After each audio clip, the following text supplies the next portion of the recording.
घड़ी में 3 सुइयां होती हैं, जिनमें एक सुई सेकंड वाली सुई के नाम से मशहूर है। ये सेकंड वाली सुई अपना वजूद तो रखती है, पर इसका जिक्र ज्यादातर किया नहीं जाता।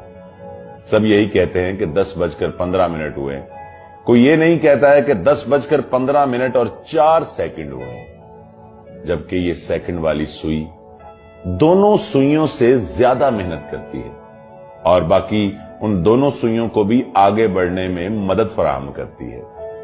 हमारी जिंदगी में भी बहुत सारे लोग उसी सेकंड वाली सुई जैसे हैं, उसी तरह से हमसे ज्यादा मेहनत करते हैं, मगर नाम हमारा होता है। वो हमें आगे बढ़ने में मदद करते हैं और हमारी तरक्की में, हमारी खुशहाली में उनका एक बहुत बड़ा किरदार होता है।